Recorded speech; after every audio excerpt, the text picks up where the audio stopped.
नमस्कार. Success mission या चॅनलवर आपल्या सर्वांचे स्वागत आहे. तर आज आपण नवोदय विद्यालय यासंबंधी त्याला जवाहर नवोदय विद्यालय असं म्हणतात. तर जवाहर नवोदय विद्यालयासंबंधी माहिती घेणार आहोत. तर जवाहर नवोदय विद्यालय जे आहेत ते भारतातील प्रत्येक जिल्ह्यामध्ये ग्रामीण भागामध्ये स्थापन केलेले आहेत. तर जवाहर नवोदय विद्यालयाचा मुख्य उद्देश म्हणजे ग्रामीण भागातील जे हुशार विद्यार्थी आहेत परंतु त्यांची आर्थिक परिस्थिती चांगली नाही त्यांच्यासाठी मोफत शिक्षणाची व्यवस्था करणे, मोफत आणि दर्जेदार शिक्षण पुरवणे असं त्याची एक उद्दिष्ट आहे. तर त्यासाठी केंद्र सरकारमार्फत जवाहर नवोदय विद्यालय चालवलं जातं. तर प्रत्येक जिल्ह्याच्या ग्रामीण भागामध्ये तुम्हाला जवाहर नवोदय विद्यालय तिथं दिसेल. तर या जवाहर नवोदय विद्यालयामध्ये तुम्हाला शिक्षक म्हणून किंवा इतर जे शिक्षकेतर कर्मचारी म्हणून नोकरीच्या अनेक संधी आहेत. महाराष्ट्रामध्ये सुद्धा प्रत्येक जिल्ह्यामध्ये एक तरी जवाहर नवोदय विद्यालय तिथं स्थापन केलेलं आहे. तर या जवाहर नवोदय विद्यालयाचं वैशिष्ट्य म्हणजे तिथं चांगल्या पगाराबरोबर तिथं शिक्षकांना राहण्याची व्यवस्था, तिथं प्रत्येकाला घर दिलं जातं आणि विद्यार्थीसुद्धा तिथंच कॅम्पसमध्ये राहत असतात. पूर्ण जिल्ह्यातून विद्यार्थ्यांची निवड केली जाते आणि त्यांना एक चाचणीमार्फत त्यांना तिथं त्यासाठी निवडलं जातं. तर याच्यामध्ये अनेक तुम्हाला फॅसिलिटी मिळत असतात. जेवणसुद्धा तिथं फ्रीमध्ये असतं आणि राहण्याची व्यवस्थासुद्धा फ्री असते. तर आपल्या महाराष्ट्रामध्ये नवोदय विद्यालयांची संख्या किती आहे?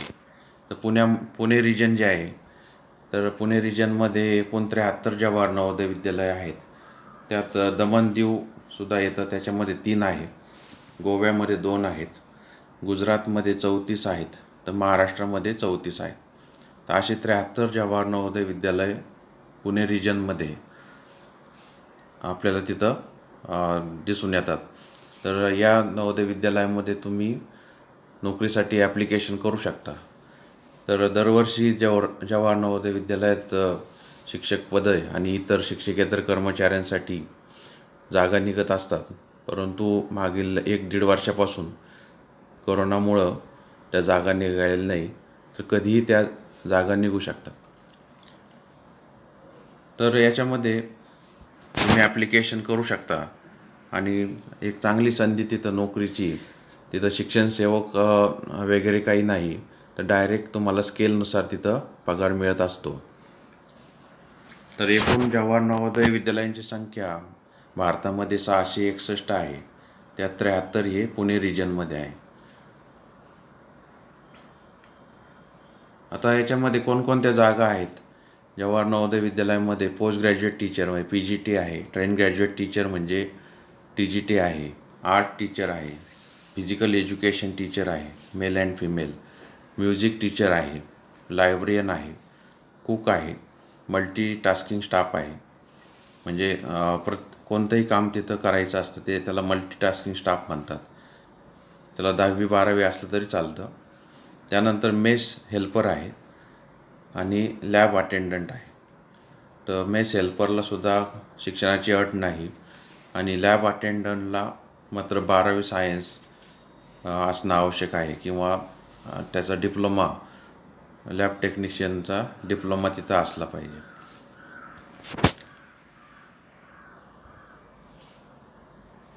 आता याच्यामध्ये PGT जे आहे, पोस्ट ग्रॅज्युएट टीचर, याच्यासाठी काय क्वालिफिकेशन लागतं?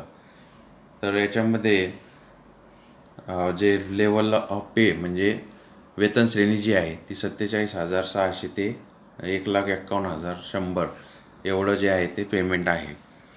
तर सुरुवातीचं जे आहे पेमेंट ते 47,600 बेसिक आहे. तर त्याच्यावर महागाई भत्ता वगैरे असतो, तर तो बदलत राहतो किंवा वाढत राहतो. याचं वयोमर्यादा जी आहे ते 40 वर्ष आहे आणि SC ST OBCसाठी 5 वर्षाचा तुम्हाला रिलॅक्सेशन मिळत असते. आता इथं इसेन्शियल क्वालिफिकेशन जे आहे ते तुमचं MSc 50% सहित झालेलं पाहिजे आणि B.Ed डिग्री असली पाहिजे. तर MSc आणि B.Ed हे कंपल्सरी आहे किंवा जो 4 वर्षाचा इंटिग्रेटेड B.एड कोर्स आहे तो असला पाहिजे आणि मास्टर डिग्री असली पाहिजे. तर आता PGT इंग्लिशसाठी इंग्लिशमध्येच MA पाहिजे, PGT हिंदीसाठी हिंदीमध्येच MA पाहिजे, PGT फिजिक्ससाठी फिजिक्स किंवा applied physics, electronic physics, nuclear फिजिक्समध्ये MSc पाहिजे. त्यानंतर PGT केमिस्ट्रीसाठी केमिस्ट्री किंवा बायोकेमिस्ट्रीमध्ये MSc पाहिजे, PGT मॅथ्ससाठी मॅथमॅटिक्स किंवा अप्लाइड मॅथमॅटिक्समध्ये MSc पाहिजे, PGT इकॉनॉमिक्ससाठी MA इकॉनॉमिक्स पाहिजे किंवा अप्लाइड इकॉनॉमिक्स किंवा बिझनेस इकॉनॉमिक्स पाहिजे.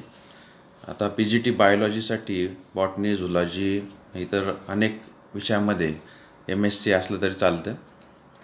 PGT हिस्ट्रीसाठी MA हिस्ट्री पाहिजे, PGT जॉग्रॉफीसाठी MA जॉग्रॉफी पाहिजे, PGT कॉमर्ससाठी commerce with accounting, cost accounting, financial accounting या सब्जेक्टमध्ये तुमचं MCOM पाहिजे. आणि इथं अप्लाइड किंवा बिझनेस इकॉनॉमिक्समध्ये जर तुमचं MCOM असेल तर ते चालणार नाही असं दिलेलं आहे. B.एड डिग्री पाहिजे आणि हिंदी इंग्लिशमध्ये शिकवता आलं पाहिजे. तर ते तुम्हाला पुस्तकं वाचून वगैरे नोट्स काढून तुम्हाला हिंदी मीडियम किंवा इंग्लिश मीडियममध्ये सहज शिकवता येईल, परंतु नोकरी मिळवणे फार आवश्यक आहे. तर डिझायरेबल जे आहे ते डिझायरेबल क्वालिफिकेशन जे आहे ते तुमचा मागचा जर एक्सपिरियन्स असेल TGTचा आणि कॉम्प्युटर नॉलेज असेल आणि रेसिडेन्शियल स्कूलमध्ये काम केलेलं असेल तर त्याला डिझायरेबल क्वालिफिकेशन आहे. आता TGTमध्ये जे आहे ट्रेंड ग्रॅज्युएट टीचर, तर याच्यामध्ये 6वी ते तुम्हाला 8वीपर्यंत शिकवावं लागतं आणि पोस्ट ग्रॅज्युएट टीचरला 9वी ते 12वी शिकवावं लागतं. तर याच्यामध्ये पे मॅट्रिक जे आहे ते 44,900 ते 1,42,400 हे आहे. तर याच्यामध्ये वयोमर्यादा जी आहे ती 35 वर्षे आहे आणि SC ST आणि OBCसाठी 5 वर्ष तिथं रिलॅक्सेशन आहे. आता याच्यासाठी क्वालिफिकेशन जे आहे ते 4 इयर इंटिग्रेटेड डिग्री 4 वर्षाची BA B.एड BSc B.एड किंवा BCom B.एड काय असेल ती डिग्री तिथं लागणार आहे. विथ 50% मार्क 50% मार्क पाहिजे किंवा बॅचलर डिग्री पाहिजे 50% सहित आणि B.एड पाहिजे.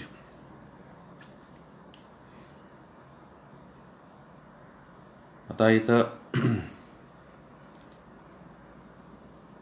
तर जो विषय तुम्हाला त्यासाठी ॲप्लिकेशन करायचं आहे त्याविषयी तुम्हाला डिग्रीच्या 3 वर्षाला असणे आवश्यक आहे. आता याच्यामध्ये TGT हिंदीसाठी हिंदी हा विषय तुमचा 3 वर्षामध्ये असला पाहिजे. TGT इंग्लिशसाठी इंग्लिश हा विषय 3 वर्षात असला पाहिजे. TGT मॅथ्ससाठी मॅथ्स हा विषय असला पाहिजे, म्हणजे chemistry, electronics, computer science, statistic याच्याबरोबर मॅथ्ससुद्धा असला पाहिजे. TGT सायन्ससाठी बॉटनी, झुलॉजी किंवा केमिस्ट्रीमध्ये तुमचं BSc पाहिजे.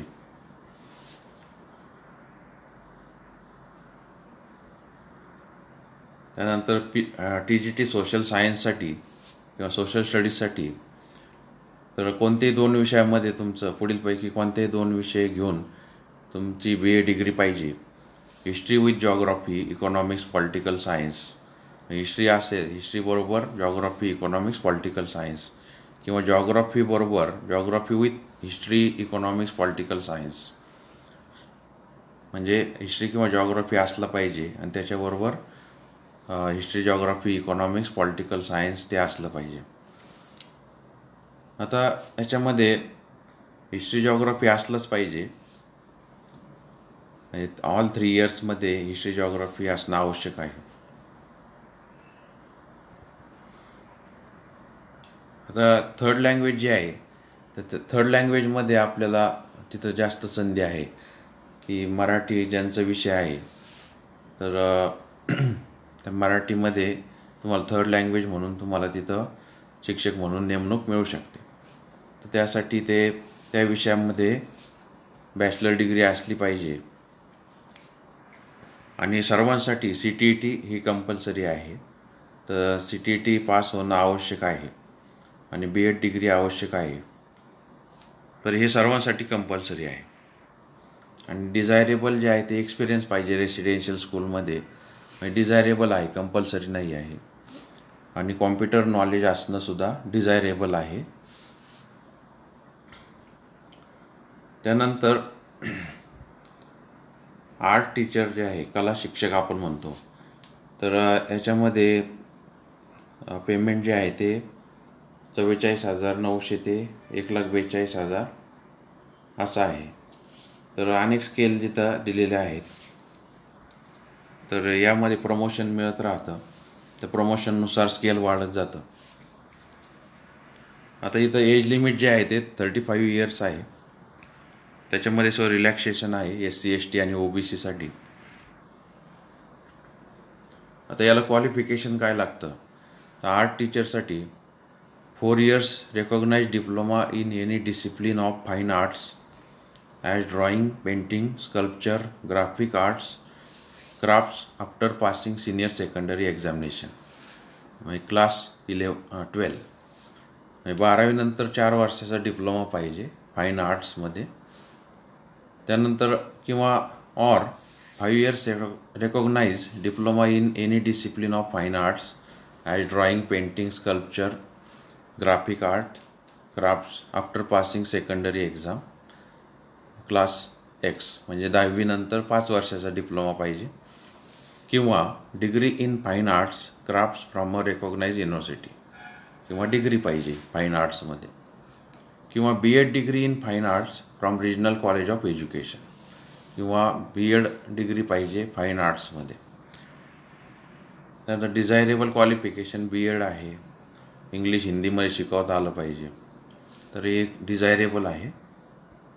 तर प्रोबेशन जे आहे, प्रत्येकाला प्रोबेशन 2 वर्षाचं असतं. तर प्रोबेशन नंतर तुमची नोकरी परमनंट होत असते. त्यानंतर फिजिकल एज्युकेशन टीचरसुद्धा भरले जातात. प्रत्येक नवोदय विद्यालयात एकतरी फिजिकल एज्युकेशन टीचर असतो. तर मेल आणि फिमेल असे दोन्ही इथं फिजिकल एज्युकेशन टीचर भरले जातात.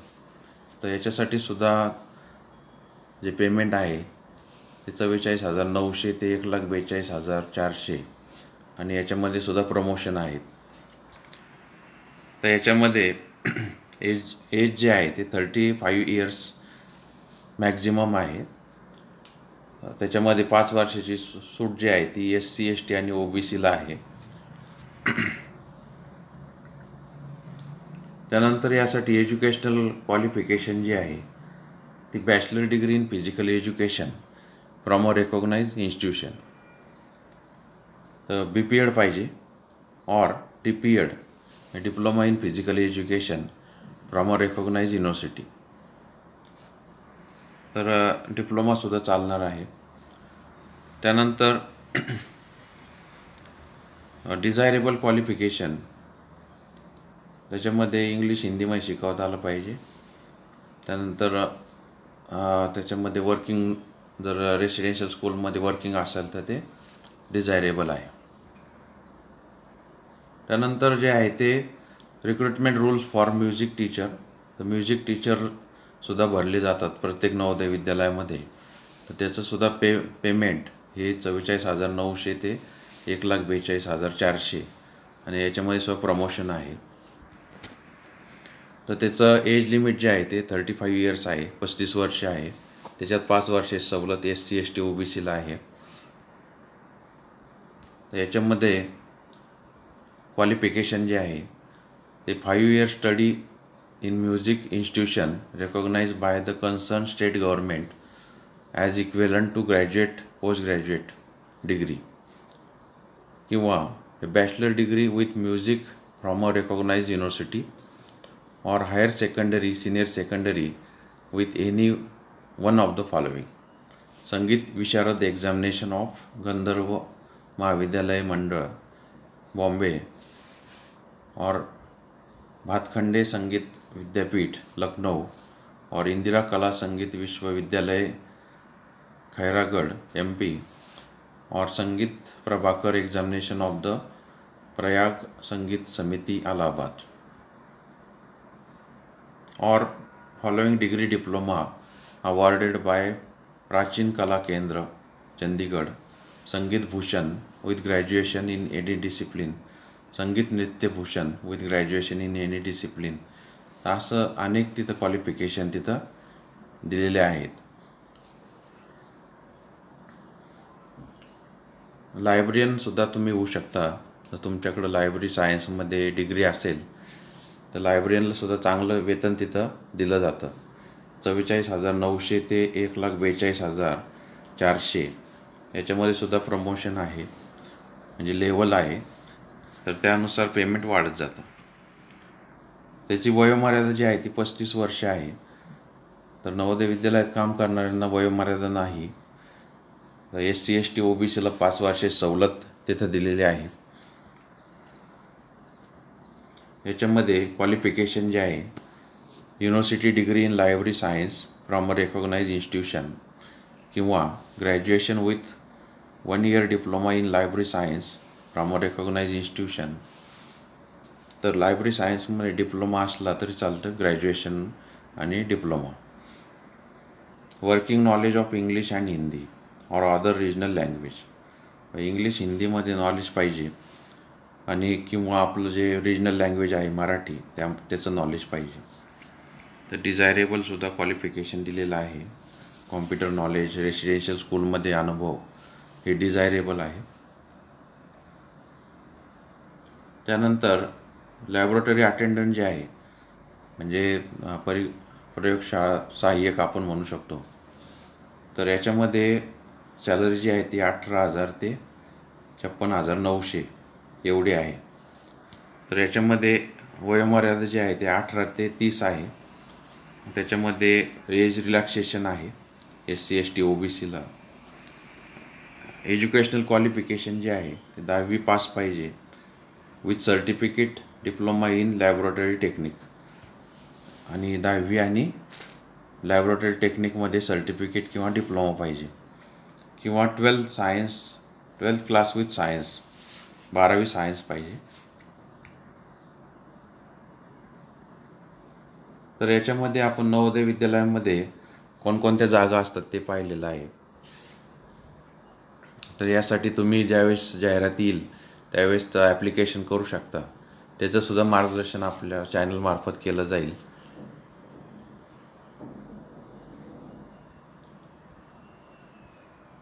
आता बहुभाषावाद और भाषा की शक्ती.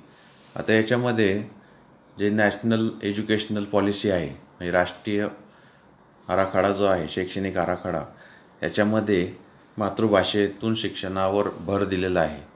म्हणजे मातृभाषेतून शिक्षण दिलं जावं हे त्यामध्ये सांगितलेलं आहे. तर याची अंमलबजावणी 2022 पासून होणार आहे. तर 2022 पासून पूर्व प्राथमिक शिक्षण म्हणजे 2रीपर्यंत शिक्षण हे जे आहे ते मातृभाषेतून दिलं जावं असं तिथं सांगितलेलं आहे.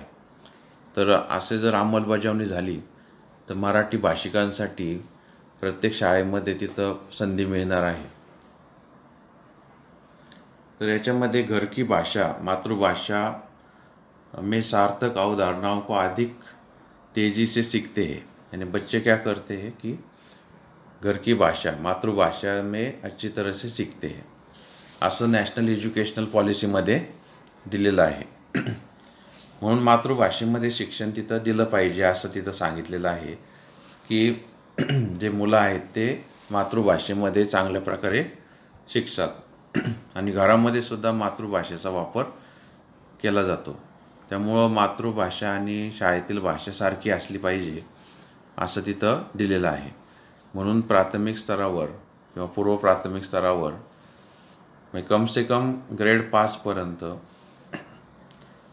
मातृभाषेतून शिक्षण दिलं जावं असं राष्ट्रीय शैक्षणिक आराखड्यामध्ये सांगितलेलं आहे. तर त्यामुळे मातृभाषेतून जे शिकवतात शिक्षक, तर त्यांना चांगली संधी आता याच्या पुढे मिळणार आहे. तर 2022मध्ये ज्यावेळेस हे लागू होईल त्यावेळेस प्राथमिक शिक्षण जे आहे किंवा पहिल्या 5 ग्रेड जे आहेत त्या 5 ग्रेडसाठी मातृभाषेतून अभ्यासक्रम असणार आहे.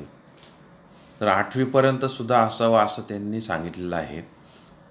तर कमीत कमी 5 ग्रेडपर्यंत असलं पाहिजे आणि 8 ग्रेडपर्यंत असेल तर अजून चांगलं होईल असं दिलेलं आहे. तर बऱ्याचशा प्रगत देशामध्ये मातृभाषेतून शिक्षण दिलं जातं. तसंच भारतामध्ये सुद्धा मातृभाषेतून शिक्षण दिलं जावं असं केंद्र सरकारचं म्हणणं आहे. त्यानुसार त्यांनी जे नॅशनल एज्युकेशन पॉलिसी जी आहे 2020ची, तर याच्यामध्ये त्याच्यावर भर दिलेला आहे की मातृभाषेतून शिक्षण दिलं जावं. कमीत कमी प्राथमिक स्तरापर्यंत मातृभाषेतून शिक्षण असावं असं या पॉलिसीमध्ये दिलेलं आहे. याच्यामध्ये मातृभाषेतून शिक्षण दिल्यामुळं कोणते फायदे होतात हे दिलेलं आहे. तर त्यामुळं ही लागू होण्याची शक्यता फार मोठ्या प्रमाणात आहे.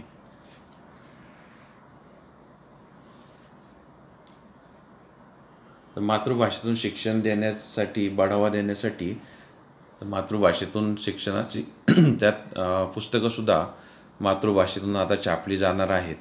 तर दोन्ही भाषेमध्ये पुस्तकं छापली जाण्याची शक्यता आहे. आणि पूर्व प्राथमिक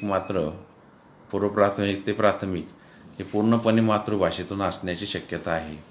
आणि पुढीलसुद्धा अभ्यासक्रम जो आहे तर तो सुद्धा दोन्ही भाषेतून असण्याची शक्यता आहे.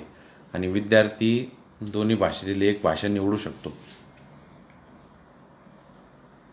तर अशा प्रकारे आपण आज नवोदय विद्यालय आणि मातृभाषेतून शिक्षणासंबंधी माहिती घेतलेली आहे.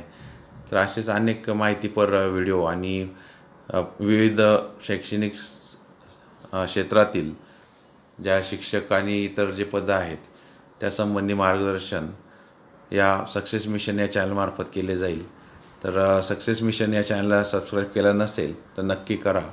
आणि हा व्हिडिओ आवडला असेल तर नक्कीच लाईक आणि शेअर करा. धन्यवाद.